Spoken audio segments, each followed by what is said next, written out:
Chapter 1. Down the Rabbit Hole. Alice was beginning to get very tired of sitting by her sister on the bank, and of having nothing to do. Once or twice she had peeped into the book her sister was reading, but it had no pictures or conversations in it. And what is the use of a book, thought Alice, without pictures or conversations? So she was considering in her own mind, as well as she could, for the hot day made her feel very sleepy and stupid, whether the pleasure of making a daisy chain would be worth the trouble of getting up and picking the daisies, when suddenly a white rabbit with pink eyes ran close by her. There was nothing so very remarkable in that, nor did Alice think it so very much out of the way to hear the rabbit say to itself, oh dear, I shall be too late." When she thought it over afterwards, it occurred to her that she ought to have wondered at this, but at the time it seemed quite natural. But when the rabbit actually took a watch out of its waistcoat pocket and looked at it, and then hurried on, Alice started to her feet, for it flashed across her mind that she had never before seen a rabbit with either a waistcoat pocket or a watch to take out of it, and, burning with curiosity, she ran across the field after it, and fortunately was just in time to see it pop down a large rabbit hole under the hedge. In another moment down went Alice after it, never once considering how in the world she was to get out again. The rabbit hole went straight on like a tunnel for some way, and then dipped suddenly down, so suddenly that Alice had not a moment to think about stopping herself before she found herself falling down a very deep well. Either the well was very deep, or she fell very slowly, for she had plenty of time as she went down to look around her, and to wonder what was going to happen next. First, she tried to look down and make out what she was coming to, but it was too dark to see anything. Then she looked at the sides of the well, and noticed that they were filled with cupboards and bookshelves.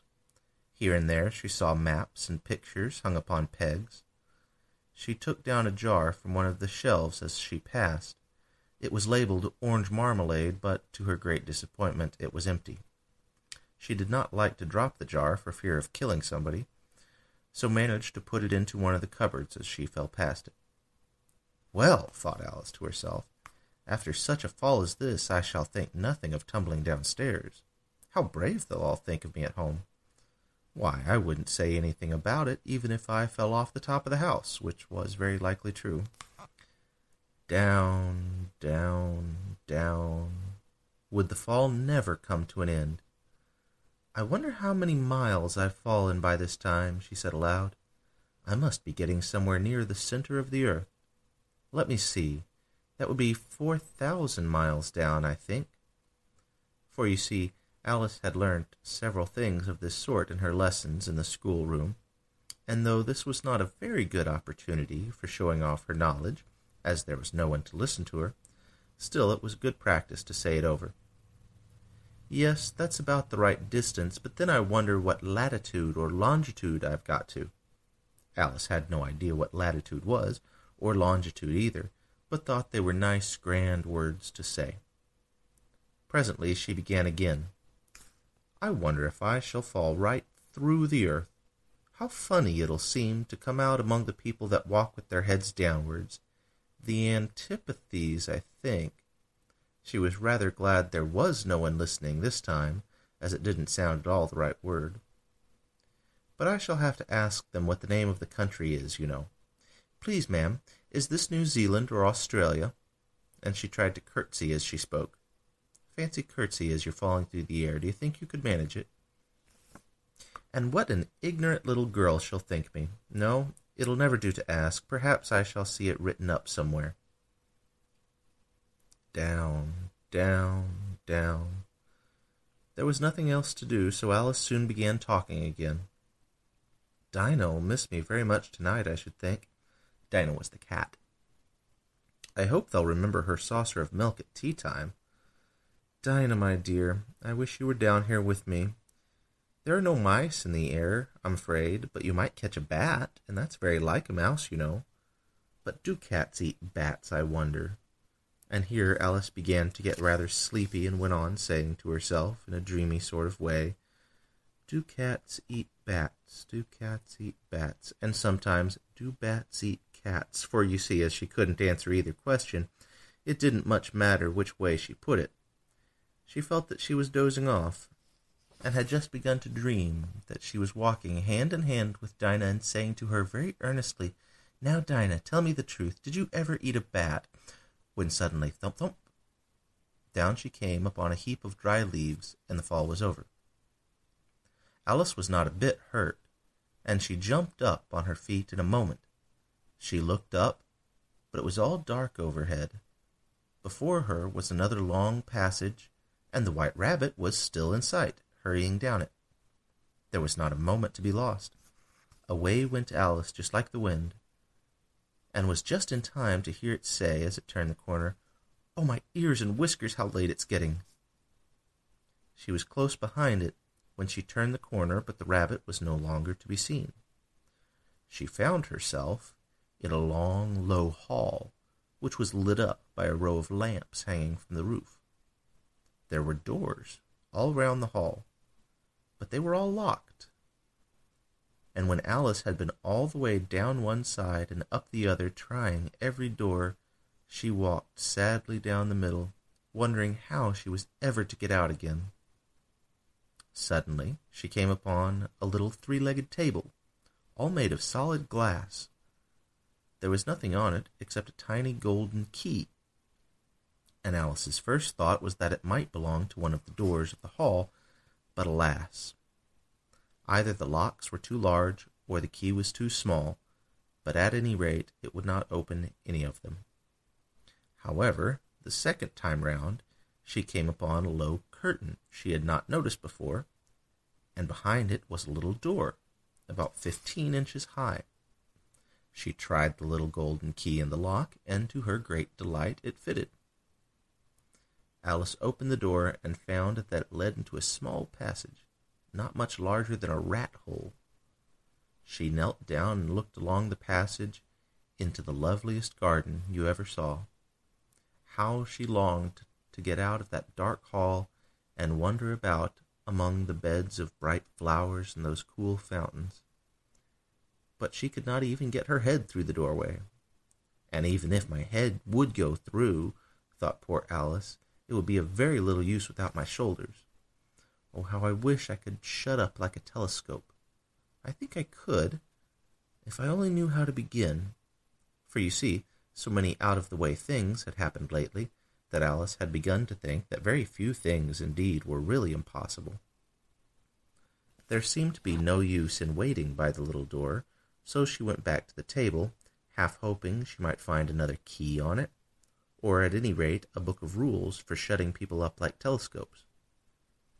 This time she found a little bottle on it, which certainly was not here before, said Alice, and round its neck a paper label with the words "Drink Me" beautifully printed on it in large letters.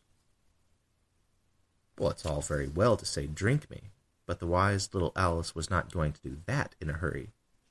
"No, I'll look first," she said, "and see whether it's marked poison or not."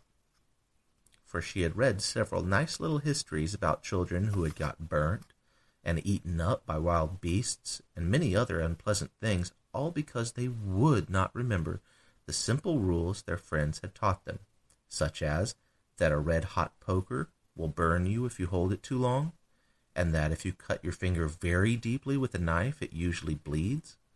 And she had never forgotten that if you drink much from a bottle marked poison, it is almost certain to disagree with you sooner or later.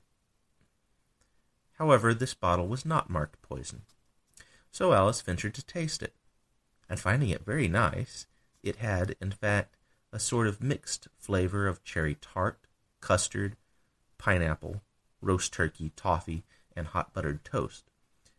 She very soon finished it off.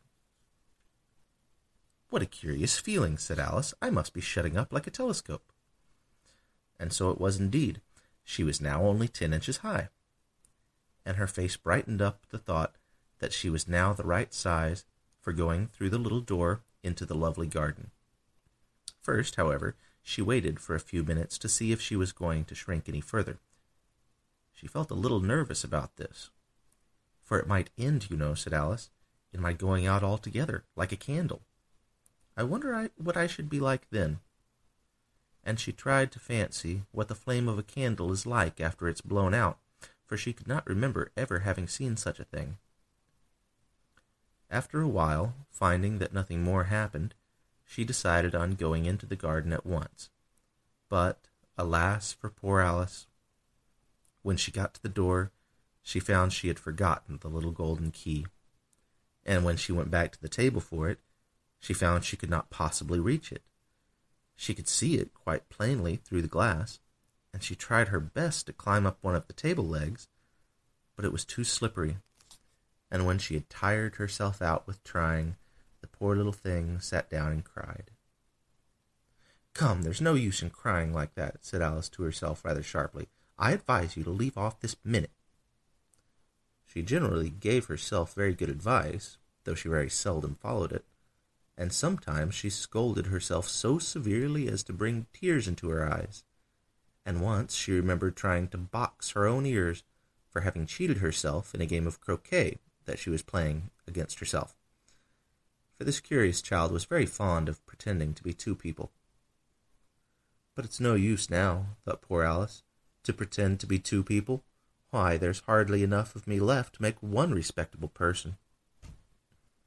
Soon her eye fell on a little glass box that was lying under the table. She opened it, and found in it a very small cake, on which the words "Eat me" were beautifully marked in currants. "Well, I'll eat it," said Alice, "and if it makes me larger, I can reach the key, and if it makes me smaller, I can creep under the door.